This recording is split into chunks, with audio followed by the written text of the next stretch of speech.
Subscribe करें गुरुजी world और bell icon को प्रेस करें सबसे पहले सिलेक्शन के लिए। जय हिंद साथियों, स्वागत है आपका आपके अपने चैनल गुरुजी वर्ल्ड में। साथियों, आज इस वीडियो में हम लोग 50 क्वेश्चंस ऐसे देखेंगे जो कि जीव विज्ञान के संबंध में होंगे। यानी कि बहुत ही तेजी के साथ साथियों आपके सामने 50 क्वेश्चंस आएंगे। जीव विज्ञान के मोस्ट इंपॉर्टेंट सभी क्वेश्चंस होंगे। तो इस क्लास को आपको पूरा देखना चाहिए, यानी कि 1 से लेकर 50 क्वेश्चंस आपको अटेम्प्ट करना चाहिए और बताना चाहिए कि कितना स्कोर आपका रहा है। तो कमेंट सेक्शन में साथियों अपना स्कोर जरूर बताएंगे आप सभी लोग। तो पहला प्रश्न आपकी स्क्रीन पर है। इस क्वेश्चन का राइट आंसर आपको बताना है कि पादप रोगों का सबसे उत्तरदायी कारक कौन सा होता है। तो पादप रोगों का सबसे जो कारक होता है वो आपसे पूछा जा रहा है साथियों। तो फफूंदी इस प्रश्न का बिल्कुल सही उत्तर हो जाता है, यानी कि ऑप्शन नंबर ए। अब उसके बाद देखिए कि जो नींबू का डाइबैक रोग होता है ये किसकी कमी की वजह से होता है, ये आपसे पूछा जा रहा है। तो आप सभी लोग ध्यान रखेंगे कि नींबू का डाइबैक रोग जो होता है वो तांबे की कमी की वजह से होता है, इसलिए इस क्वेश्चन का राइट आंसर आपका ऑप्शन नंबर सी हो जाएगा। उसके बाद देखिए साथियों, हरित वाली लवक, हरित वाली रोग किस फसल से संबंधित है, आपसे पूछा जा रहा है। हरित वाली रोग जो है वो किस फसल से संबंधित है? सरसों से, धान से, बाजरे से या मूंगफली से? तो यहां पर अगर आपका राइट आंसर, अगर आप लोग सोच रहे हो बाजरा होगा, तो बिल्कुल करेक्ट आंसर आपका हो जाता है। साथियों 50 के 50 प्रश्न आप सभी लोगों को अपने माइंड में स्टोर कर लेना है, क्योंकि कई सारे प्रश्न आपको इस क्लास से देखने को मिलेंगे आपकी परीक्षा में। धान का प्रसिद्ध रोग खैरा रोग किसकी वजह से होता है? यानी कि जो धान में खैरा रोग हो जाता है ये किसकी कमी की वजह से हो जाता है, ये आपसे पूछा जा रहा है। फफूंदी की वजह से, जीवाणु के कारण, विषाणु के कारण, या जस्ते की कमी की वजह से? तो बात करें साथियों, धान में खैरा रोग जो होता है वो जस्ते की कमी की वजह से हो जाता है, इसलिए इस क्वेश्चन का राइट आंसर जो होगा वो ऑप्शन नंबर डी के साथ जाएगा। अब उसके बाद देखिए कि चाय में लाल रस्ट रोग किसकी वजह से होता है? जीवाणु की, लाइकेन की, कवक की या हरे शैवाल की? तो आप सभी लोग ध्यान रखेंगे कि जो चाय में लाल रस्ट रोग होता है ये शैवाल की कमी से होता है। तो हरे शैवाल की वजह से साथियों क्या रोग हो जाता है? चाय में लाल रस्ट रोग हो जाता है, आप लोग ध्यान रखेंगे। अब उसके बाद देखिए यहां पर आपसे पूछा जा रहा है कि नींबू का कैंकर रोग किससे होता है? नींबू का कैंकर रोग की अगर बात करें तो नींबू का कैंकर रोग किसकी वजह से होता है, आपसे पूछा जा रहा है। तो जीवाणु की वजह से होता है, इसलिए इस क्वेश्चन का राइट आंसर जो होगा वो ऑप्शन नंबर बी के साथ जाएगा। नेक्स्ट क्वेश्चन देखिए साथियों आपकी स्क्रीन पर है कि मानव त्वचा का अध्ययन करने वाली विज्ञान की शाखा कहलाती है। यहां पर साथियों मैं आपको पहले ही बता देता हूं कि जीव विज्ञान से संबंधित जितने भी इंपॉर्टेंट टॉपिक्स हैं, यानी कि जिन जिन टॉपिक से एग्जामिनर अधिकतर क्वेश्चंस पूछता है उन सभी टॉपिक्स को कवर किया गया है, यानी कि उन उन टॉपिक्स के जो मोस्ट इंपॉर्टेंट क्वेश्चन है वो सभी क्वेश्चंस इस क्लास में साथियों समाहित किए गए हैं। इसलिए क्लास आप सभी लोगों के लिए इंपॉर्टेंट है, तो आप सभी लोग मन से इस क्लास को देखिएगा और ध्यान से इस क्लास को देखिएगा और आंसर बताते रहने की कोशिश कीजिएगा। तो मानव त्वचा का अध्ययन करने वाली विज्ञान की शाखा जो है वो क्या कहलाती है, ये आपसे पूछा जा रहा है। तो साथियों क्या कहलाती है? डर्मेटोलॉजी कहलाती है, यानी कि आंसर जो जाता है वो ऑप्शन नंबर डी के साथ जाता है।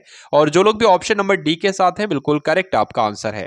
उसके बाद देखिए कि अस्थियों का अध्ययन विज्ञान की किस शाखा के अंतर्गत किया जाता है? तो अभी आपने देखा कि जो मानव त्वचा का अध्ययन होता है यह विज्ञान की कौन सी शाखा कहलाती है? ये तो डर्मेटोलॉजी आपको ध्यान रखना है। यहां पर आपसे पूछा जा रहा है कि अस्थियों का अध्ययन जो है यह विज्ञान की किस शाखा के अंतर्गत किया जाता है? तो ऑस्टियोलॉजी इस क्वेश्चन का बिल्कुल राइट आंसर हो जाएगा। यानी कि अस्थियों का अध्ययन क्या कहलाता है? ऑस्टियोलॉजी कहलाता है। और उससे पहले आपने पढ़ा कि मानव त्वचा का अध्ययन क्या कहलाता है? तो डर्मेटोलॉजी कहलाता है। ये दोनों बातें आप लोग ध्यान रखेंगे। अब उसके बाद देखिए कि जीवों के संक्रमण के विरुद्ध प्रतिरोध का अध्ययन किया जाता है, बताइए। तो जीवों के संक्रमण के विरुद्ध जो है वो प्रतिरोध का अध्ययन कहलाता है। तो हिमोलॉजी कहलाता है प्रतिरोध का अध्ययन, या इम्यूनोलॉजी कहलाता है, क्रिप्टोलॉजी कहलाता है, या पैथोलॉजी कहलाता है? तो बात करें साथियों इस प्रश्न का सही उत्तर जो होगा वो क्या होगा? इम्यूनोलॉजी हो जाएगा, यानी कि आंसर आपका जो जाता है वो ऑप्शन नंबर बी के साथ जाएगा। और जो लोग भी ऑप्शन नंबर बी के साथ हैं बिल्कुल सही उत्तर है आपका। उसके बाद देखिए कि पॉलीओंटोलॉजी के अंतर्गत किसका अध्ययन किया जाता है? तो मस्तिष्क का अध्ययन पॉलीओंटोलॉजी कहलाता है, या पादप का अध्ययन, या प्राइमेट्स का अध्ययन, या जीवाश्म का अध्ययन पॉलीओंटोलॉजी कहलाता है? तो यहां पर साथियों बात करें, अगर जीवाश्म का अध्ययन आपसे पूछा जाए कि जीवाश्म का अध्ययन किसे कहा जाता है, तो जीवाश्म के अध्ययन को कहा जाता है पॉलीओंटोलॉजी। लेकिन प्रश्न घुमाकर पूछा गया है कि पॉलीओंटोलॉजी के अंतर्गत किसका अध्ययन किया जाता है? तो जीवाश्म का अध्ययन किया जाता है। तो यह बात आपको ध्यान रखना है, प्रश्न का उत्तर आप लोग ध्यान रखेंगे। अब उसके बाद देखिए कि कीड़ों के अध्ययन को क्या कहा जाता है, एंथ्रोपोलॉजी, एंटोमोलॉजी, ओंटोलॉजी या इक्थियोलॉजी कहा जाता है। तो बात करें कीड़ों के अध्ययन को साथियों क्या कहा जाता है, एंटोमोलॉजी कहा जाता है। बहुत ही आसान सा प्रश्न और कई बार ये परीक्षा में पूछा जा चुका है। तो जो लोग भी यहाँ पर ऑप्शन नंबर बी के साथ हैं उन सभी का बिल्कुल करेक्ट आंसर हो जाता है भाई। बहुत बढ़िया, वेरी गुड क्लास। आप सभी लोगों से रिक्वेस्ट है कि क्लास को शेयर कर देंगे, क्लास को लाइक कर देंगे और चैनल पर अगर नए हैं तो सिलेक्शन के लिए चैनल को अवश्य सब्सक्राइब कर लेंगे। और 13वें नंबर का प्रश्न का उत्तर भी बता देंगे। तो हरविंद खुराना को किस क्षेत्र में प्रतिष्ठित नोबेल पुरस्कार मिला था, आपसे पूछा जा रहा है। तो हरविंद गोविंद की अगर बात करें, हरगोविंद खुराना की बात करें तो साथियों इनको नोबेल पुरस्कार जो मिला था वो चिकित्सा विज्ञान के क्षेत्र के लिए मिला था। तो जो लोग भी यहाँ पर ऑप्शन नंबर बी के साथ हैं उन सभी का बिल्कुल सही उत्तर है। नेक्स्ट क्वेश्चन देखिए कि निम्नलिखित में से किसने प्राकृतिक वर्ण या सर्वोत्तम की उत्तरजीविता के सिद्धांतों पर आधारित विकास का सिद्धांत प्रतिपादित किया, बताइए। तो किसने यह सिद्धांत प्रतिपादित किया, यह आपसे पूछा जा रहा है। इस क्वेश्चन का राइट आंसर साथियों क्या हो सकता है बताने की कोशिश कीजिए। तो बात करें इस क्वेश्चन का राइट आंसर जो होगा वो डार्विन के साथ जाएगा, यानी कि किसने, तो डार्विन ने प्राकृतिक वर्ण या सर्वोत्तम की उत्तरजीविता के सिद्धांतों पर आधारित विकास, ठीक है, आधारित विकास का सिद्धांत प्रतिपादित किया। तो किसने किया, डार्विन ने किया, ये आप लोग ध्यान रखेंगे। अब उसके बाद देखिए साथियों, स्टेथोस्कोप का आविष्कार किसने किया, ये आपसे पूछा जा रहा है। स्टेथोस्कोप की अगर बात करें तो हम आसान भाषा में इसको क्या कहते हैं, लोग इसको आला कहते हैं, ये आपको ध्यान रखना है, जो डॉक्टर के गले में पड़ा होता है। स्टेथोस्कोप की बात करें तो इसका आविष्कार किसके द्वारा किया गया है, ये आपसे पूछा जा रहा है। आप सभी लोग जानते होंगे साथियों स्टेथोस्कोप के बारे में। इसका आविष्कार जो किया है, हो सकता हो ये आपको ना मालूम हो सकता हो मालूम भी हो सकता है। तो लैनिक के द्वारा किसका आविष्कार किया गया, स्टेथोस्कोप का आविष्कार किया गया, ये आपको ध्यान रखना है। अब उसके बाद देखेंगे अगला प्रश्न कि एडवर्ड जेनर रोग से जुड़े हैं, विसूचिका है, आंत ज्वर है, चेचक है या लकवा है, बताइए। यहाँ पर राइट आंसर क्या होगा, आपका आंसर जो जाता है वो ऑप्शन नंबर सी के साथ चला जाएगा। तो जो लोग भी ऑप्शन नंबर सी के साथ हैं बिल्कुल करेक्ट है। उसके बाद देखिए साथियों के निम्नलिखित में से वह वैज्ञानिक कौन है जिसने पहली बार रुधिर परिसंचरण की व्याख्या की थी। तो रुधिर परिसंचरण की व्याख्या किसने की थी, ये आपसे पूछा जा रहा है। तो साथियों किसने की थी, हार्वे ने की थी, इसलिए क्वेश्चन का राइट आंसर आपका जो होगा वो ऑप्शन नंबर बी के साथ जाएगा। उसके बाद देखिए कि सिलिंट्रेटा संघ को किस अन्य नाम से जाना जाता है, प्रोटोजोआ, पॉरीफेरा, निडेरिया या एनालिडा। तो यहाँ पर अच्छा क्वेश्चन है, इंपॉर्टेंट क्वेश्चन है। बात करें इस क्वेश्चन का राइट आंसर जो होगा वो क्या होगा भाई, सिलिंट्रेटा संघ को अन्य किस नाम से जाना जाता है, तो निडेरिया के नाम से जाना जाता है, इसलिए इस क्वेश्चन का राइट आंसर आपका ऑप्शन नंबर सी हो जाएगा। उसके बाद देखिए कि निम्न में से किसमें रक्त नहीं होता है किंतु श्वसन करता है। रक्त नहीं होगा लेकिन श्वसन करता है, तो कौन है भाई, ये आप लोग को बताना है। तो यहाँ पर इस क्वेश्चन का राइट आंसर मैं आपको बता देता हूं, हाइड्रा इस क्वेश्चन का राइट आंसर हो जाएगा। हाइड्रा जिसमें रक्त नहीं होता है लेकिन वो श्वसन करता है। तो जो लोग भी ऑप्शन नंबर सी के साथ हैं बिल्कुल सही उत्तर है आपका। कोरल रीफ यानी कि प्रवाल भित्ति का निर्माण किसके द्वारा होता है। तो साथियों बात करें इस क्वेश्चन का राइट आंसर क्या होगा, प्रोटोजोआ होगा या सिलिंट्रेटा होगा, आर्थ्रोपोडा होगा या पेरिफेरा होगा। तो कोरल रीफ की अगर बात करें यानी कि प्रवाल भित्ति की बात करें तो सिलिंट्रेटा के द्वारा इसका निर्माण किया जाता है, इसलिए इस प्रश्न का सही उत्तर जिनका भी ऑप्शन नंबर बी है तो बिल्कुल सही उत्तर है। हाइड्रा का प्रचलन अंग है कौन सा भाई, तो हाइड्रा की अगर बात करें हाइड्रा का प्रचलन अंग जो है वो टेंटेटिल्स है, यह आपका right answer option number C के साथ जाएगा। जेलीफिश किस संघ का एक उदाहरण है, तो जेलीफिश जो है ये किस संघ का एक उदाहरण है, ये आपसे पूछा जा रहा है। तो किस संघ के अंतर्गत आता है, जेलीफिश की बात करें टोनीफोरा संघ के अंतर्गत, पोरीफोरा के अंतर्गत या निडेरिया के अंतर्गत या प्रोटोजोआ के अंतर्गत। तो साथियों किसके अंतर्गत आएगा, साथियों ये निडेरिया के अंतर्गत आएगा, यानी कि आंसर आपका ऑप्शन नंबर सी के साथ जाएगा। अगला क्वेश्चन देखिए कि जेलीफिश के नाम से किसे जाना जाता है, ये आपसे पूछा जा रहा है। तो जेलीफिश के नाम से साथियों किसे जाना जाता है, ये आपका राइट आंसर क्या होगा, हाइड्रा होगा, फाइसेलिया होगा, ऑरेलिया होगा या ओबिलिया होगा। तो बात करें अगर हम लोग ऑरेलिया की, तो ऑरेलिया को क्या कहा जाता है, जेलीफिश कहा जाता है। और अभी आपने देखा था कि जेलीफिश यानी कि ऑरेलिया किसके अंतर्गत आता है, तो निडेरिया संघ के अंतर्गत आता है। ये दोनों ही बातें आप लोग ध्यान रखेंगे, आपके एग्जाम के पॉइंट ऑफ व्यू से बहुत ही इंपॉर्टेंट है। उसके बाद देखिए कि समुद्री एनीमोन के नाम से किसे जाना जाता है। तो समुद्री एनीमोन की बात करें साथियों किसे जाना जाता है, मेट्रिडियम को जाना जाता है समुद्री एनीमोन के नाम से, ये आपको ध्यान रखना है। आंसर आपका जो जाता है वो ऑप्शन नंबर डी के साथ जाएगा। अब उसके बाद देखेंगे साथियों अगले नंबर का प्रश्न आपकी स्क्रीन पर है कि मानव शरीर की सबसे लंबी हड्डी कौन सी है, ये आपसे पूछा जा रहा है, बताइए भाई। अगला प्रश्न है कि मानव शरीर की सबसे लंबी हड्डी जो है वो कौन सी होती है। मानव के पूरे शरीर में सबसे लंबी हड्डी जो होती है साथियों, वो कौन सी हड्डी होती है, ये आपसे पूछा जा रहा है। चलिए, तो जो जांघ की हड्डी होती है वो सबसे लंबी हड्डी होती है। पहली बात आपको ये ध्यान रखना है। तो ऑप्शन नंबर क्या इसका राइट आंसर होगा? स्टेपीज होगा, फेबुला होगा, टीबिया होगा, या फीमर होगा। फीमर किसे कहा जाता है? जांघ की हड्डी को फीमर कहा जाता है, और यही हमारे शरीर की सबसे लंबी हड्डी कहलाती है। तो ऑप्शन नंबर डी इसका राइट आंसर हो जाएगा। अब उसके बाद देखिए साथियों कि निम्नलिखित में से कौन मानव के पैर की हड्डी नहीं है, ये आपसे पूछा जा रहा है। तो मानव के पैर की हड्डी की बात करें, टीबिया भी है, फीमर भी है जो कि सबसे बड़ी हड्डी है, ठीक है। उसके बाद जो कि सबसे लंबी हड्डी है, फीमर है, फिबुला भी है, लेकिन ह्यूमरस का संबंध जो है वो पैर की हड्डी से नहीं है। इसलिए जो राइट आंसर आपका होगा वो ऑप्शन नंबर बी के साथ जाएगा। उसके बाद देखिए ह्यूमर अस्थि कहां पर पाई जाती है। तो साथियों ह्यूमर अस्थि कहां पर पाई जाती है? ये हमारे भुजा में पाई जाती है।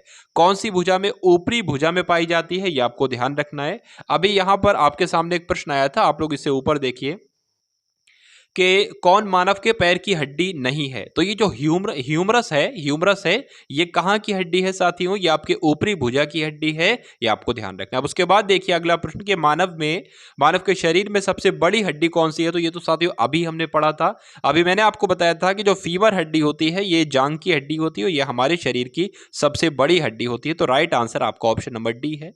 नेक्स्ट क्वेश्चन देखिए उसके बाद कि टिबिया नामक हड्डी किसमें पाई जाती है। टिबिया नामक हड्डी किसमें पाई जाती है? अभी आपने देखा कि फीमर है, ठीक है, फीमर है और उसके अलावा टिबिया है, ये सब साथियों कहाँ की थी? ये सब जो है वो टांग की हड्डियां थी। इसलिए राइट आंसर आपका जो जाता है वो ऑप्शन नंबर बी के साथ जाएगा। नेक्स्ट नंबर का क्वेश्चन देखिए कि मानव के शरीर के किस अंग की हड्डी सबसे लंबी होती है। तो मानव के शरीर की किस अंग की हड्डी सबसे लंबी होती है, ये आपसे पूछा जा रहा है। लौट घुमाकर साथियों बदलकर एग्जामिनर जो प्रश्न आपसे पूछता है वो ज्यादा क्वेश्चंस नहीं है, कुछ क्वेश्चंस को घुमा फिराकर पूछेगा, बंदा कंफ्यूज हो जाए। तो कंफ्यूज आपको बिल्कुल नहीं होना है। एक बात आपको ध्यान है तो वो ध्यान ही होना रहना चाहिए। उसके बाद देखिए कि निम्नलिखित में से कौन सा मस्तिष्क का भाग नहीं है, वही आपसे प्रश्न पूछा जा रहा है कि इनमें से कौन सा मस्तिष्क का भाग नहीं है। उससे महत्वपूर्ण बात यह है कि कौन कौन से मस्तिष्क के भाग हैं। तो मेडुला आपको पता होना चाहिए, मेडुला ऑब्लिगेटा, मेडुला मस्तिष्क का भाग है। थैलेमस भी है, पॉन्स भी है, लेकिन पिन्ना नहीं है। तो जो लोग भी यहां पर आंसर ऑप्शन नंबर डी के साथ हैं, बिल्कुल करेक्ट आंसर है। उसके बाद देखिए कि मस्तिष्क का कौन सा भाग मानव शरीर के आसन और संतुलन को बनाए रखता है। तो मानव के किस भाग में साथियों पूछा, मानव का कौन सा भाग मानव शरीर के आसन और संतुलन को बनाए रखता है। तो हमारी बॉडी के ठीक है शरीर के संतुलन को बनाए रखता है सेरेबेलम, ठीक है। तो इस क्वेश्चन का राइट आंसर क्या होगा? ऑप्शन नंबर सी होगा। और ये हमारे ब्रेन का ही एक पार्ट होता है सेरेबेलम, जिसका काम क्या होता है? संतुलन बनाए रखना हमारे शरीर का। अब उसके बाद देखिए साथियों नेक्स्ट नंबर का क्वेश्चन आपकी स्क्रीन पर है कि मस्तिष्क के किस भाग में भूख लगने व भोजन से तृप्ति की अनुभूति कराने के केंद्र स्थिति होती है। प्रमस्तिष्क गोलार्ध में, अनुमस्तिष्क यानी कि सेरेबेलम में, या हाइपोथैलेमस में, या मेडुला ऑब्लिगेटा में। तो यहां पर साथियों इस क्वेश्चन का राइट आंसर क्या होगा आपका बताने की कोशिश कीजिए। तो राइट आंसर जिनका भी ऑप्शन नंबर सी के साथ जा रहा है, बिल्कुल करेक्ट आंसर जा रहा है, यानी कि हाइपोथैलेमस इसका सही उत्तर हो जाता है। अब उसके बाद देखिए साथियों के मानव मस्तिष्क में बुद्धि का केंद्र है, ये आपसे पूछा जा रहा है। तो साथियों पूछा जा रहा है कि मानव के मस्तिष्क में बुद्धि का केंद्र जो है वो सेरेब्रम है, ये आपको ध्यान रखना है। तो जो लोग भी यहाँ पर ऑप्शन नंबर बी के साथ हैं, बिल्कुल करेक्ट। अभी आपने पढ़ा था कि जो हमारे शरीर का संतुलन बनाए रखता है वो मस्तिष्क का कौन सा भाग बनाए रखता है? तो सेरिबेलम बनाए रखता है, ये आपको ध्यान रखना है। चलिए, तो अब अगले नंबर का प्रश्न आपकी स्क्रीन पर है, बताने की कोशिश कीजिए कि सेरेब्रम किससे संबंधित है। तो साथियों इतनी देर से हम लोग पढ़ रहे थे कि मस्तिष्क से संबंधित है। तो आप लोग अगर ये आपने पहले प्रश्न नहीं भी पढ़ा होता कभी, लेकिन ये प्रश्न आ जाता अचानक से, तो आप इसका उत्तर दे देते, क्योंकि इसके बारे में ही हम इतनी देर से पढ़ रहे हैं। उसके बाद देखिए कि मनुष्य के मस्तिष्क का सबसे बड़ा भाग कौन सा होता है। तो मस्तिष्क को साथियों यहाँ पर कई सारे क्वेश्चंस के माध्यम से कंप्लीट किया जाएगा। तो पूछा जा रहा है मनुष्य के मस्तिष्क का सबसे बड़ा भाग कौन सा होता है, बताने की कोशिश कीजिए। चलिए, तो जो प्रमस्तिष्क होता है, प्रमस्तिष्क ये मनुष्य के ठीक है मस्तिष्क का सबसे बड़ा भाग होता है, इसलिए इस प्रश्न का सही उत्तर आपका ऑप्शन नंबर सी के साथ जाएगा। उसके बाद देखिए कि मानव शरीर की किन कोशिकाओं में सबसे कम पुनर्योजन शक्ति होती है। तो वो कौन सी कोशिकाएं होती हैं साथियों कि जिसमें कम पुनर्योजन की शक्ति होती है? यकृत कोशिका, अस्थि कोशिका, पेशी कोशिका, या मस्तिष्क कोशिका। तो मस्तिष्क कोशिका की अगर बात करें, मानव शरीर का मस्तिष्क कोशिका जो है इसमें सबसे कम पुनर्योजन की शक्ति होती है। प्रश्न आपसे परीक्षा में पूछा जाएगा, इसलिए आप सभी को याद रखना है। अब उसके बाद देखिए साथियों कि प्रोटीन बनाने के लिए कितने अमीनो एसिड, कितने अमीनो अम्ल की आवश्यकता होती है? 10, 15, 20 या 25? तो कितने साथियों अमीनो अम्ल की आवश्यकता होती है प्रोटीन बनाने के लिए? तो 20 अमीनो अम्ल की आवश्यकता होती है। यह प्रश्न भी साथियों कई बार पूछा जा चुका है कई सारी परीक्षाओं में। अब उसके बाद देखिए कि शरीर में ऊतकों का निर्माण किससे होता है? प्रोटीन से, वसा से, कार्बोहाइड्रेट से या विटामिन से? तो बात करें साथियों यहाँ पर शरीर में जो ऊतकों का निर्माण होता है ये प्रोटीन से होता है, ये आप लोग ध्यान रखेंगे। और अभी आपने देखा कि प्रोटीन बनाने के लिए कितने अमीनो एसिड की आवश्यकता पड़ती है? तो 20 अमीनो एसिड की जरूरत पड़ती है, ये भी आप लोग ध्यान रखेंगे। नेक्स्ट क्वेश्चन देखिए कि प्रोटीन को निम्नलिखित में से क्या माना जाता है शरीर का निर्माण करने वाला? ऊर्जा ऊतक, विनियामक या आपका स्थूलता वर्धक माना जाता है? क्या माना जाता है ये आपसे पूछा जा रहा है, बताने की कोशिश कीजिए। तो शरीर का निर्माण करने वाला, शरीर का निर्माण करने वाला साथियों किसे कहा जाता है? प्रोटीन की मदद से ही शरीर बनता है, शरीर का निर्माण होता है, इसलिए इस प्रश्न का सही उत्तर आपका ऑप्शन नंबर ए के साथ जाएगा। एंजाइम मूल रूप से क्या है? एंजाइम कार्बोहाइड्रेट है, एंजाइम प्रोटीन है या एंजाइम एमिनो अम्ल है या एंजाइम लिपिड है? तो इंपॉर्टेंट क्वेश्चन है, इस क्वेश्चन का राइट आंसर साथियों क्या होगा ये आपसे पूछा जा रहा है, बताने की कोशिश कीजिए।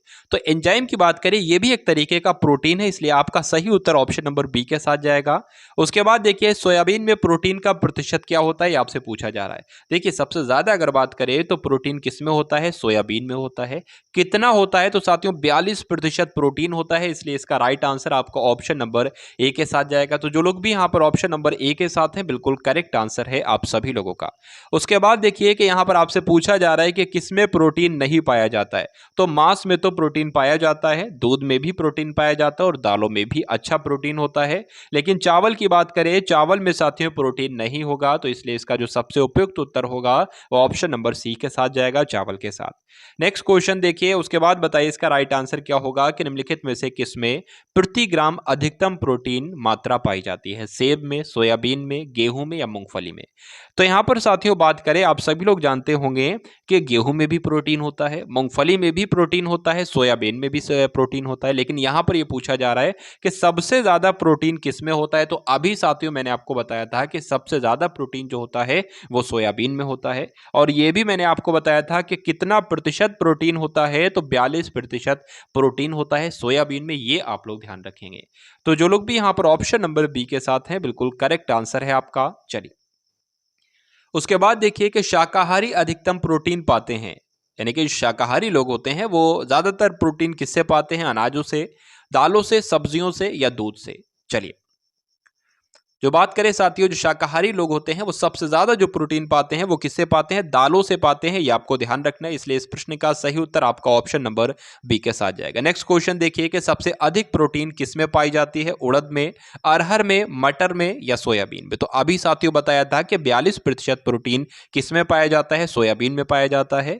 नेक्स्ट क्वेश्चन देखिए साथियों कि बीसीजी का टीका कितनी उम्र में लगाया जाता है? 2 से 3 वर्ष के भीतर, 10 वर्ष के अंदर, नवजात में, नवजात की स्थिति में या 15 दिन के अंदर लगाया जाता है? बीसीजी का टीका साथियों इंपॉर्टेंट क्वेश्चन है और कई बार परीक्षा में भी पूछा जा चुका है। तो जो बच्चा नवजात होता है साथियों, नवजात की अवस्था में बीसीजी का टीका लगाया जाता है, ये आपको ध्यान रखना है। चलिए अगले नंबर का क्वेश्चन देखिए और बताइए इसका राइट आंसर कि रेबीज क्या है, ये आपसे पूछा जा रहा है। रेबीज की बात करें साथियों, रेबीज क्या है ये आपको बताना है। ये एक कृमि जनित रोग है या एक विषाणु जनित रोग है या जीवाणु जनित रोग है या प्रोटोजोआ जनित रोग है, ये आपसे पूछा जा रहा है। तो यहां पर आपको ध्यान रखना है, प्रश्न कई बार पूछा जा चुका है कि रेबीज क्या है साथियों, तो यह विषाणु से होने वाला रोग है, इसलिए इस क्वेश्चन का right answer option number B यानी कि विषाणु जनित रोग होता है रेबीज, ये आप लोग ध्यान रखेंगे। अब उसके बाद देखिए अगला प्रश्न कि प्लेग किससे फैलता है? जीवाणु से, प्रोटोजोआ से, विषाणु से या इनमें से सभी से? तो अगर प्लेग की बात करें तो ये तो जीवाणु जनित रोग है, इसलिए इस क्वेश्चन का राइट आंसर आपका ऑप्शन नंबर ए होगा। प्लेग किससे फैलता है साथियों? जीवाणुओं से फैलता है, यानी कि ये जीवाणु जनित रोग है, ये बात आपको ध्यान रखना है। अब उसके बाद देखिए कौन सा रोग कवक की वजह से होता है? पोलियो रोग कवक की वजह से होता है, त्वचा का प्रदाह ये कवक की वजह से होता है, हैजा कवक की वजह से होता है, तो क्या कवक की वजह से होता है ये आपसे पूछा जा रहा है, बताने की कोशिश कीजिए। चलिए तो जो त्वचा का प्रदाह रोग है साथियों, ये किसकी कमी से होता है, ये किसकी वजह से होता है? तो कवक की वजह से होता है, ये आपको ध्यान रखना है। तो जो लोग भी यहाँ पर ऑप्शन नंबर बी के साथ हैं उन सभी का बिल्कुल करेक्ट आंसर हो जाता है। बहुत बढ़िया, वेरी गुड क्लास। तो ये थे जीव विज्ञान के इंपॉर्टेंट क्वेश्चंस, आप सभी लोगों ने देखे। तो इस वीडियो को लाइक कीजिएगा अगर क्लास आपको पसंद आई हो, चैनल को सब्सक्राइब कीजिएगा और वीडियो को जरूर एक बार आप सभी लोग शेयर कर देंगे। भले ही किसी एक मित्र के पास आप लोग शेयर कर दें, लेकिन शेयर आप सभी लोग इस वीडियो को जरूर कर देंगे। तो मिलते हैं हम सभी लोग आने वाली वीडियो में। जय हिंद साथियों। सब्सक्राइब करें गुरुजी वर्ल्ड और बेल आइकन को प्रेस करें सबसे पहले सिलेक्शन के लिए।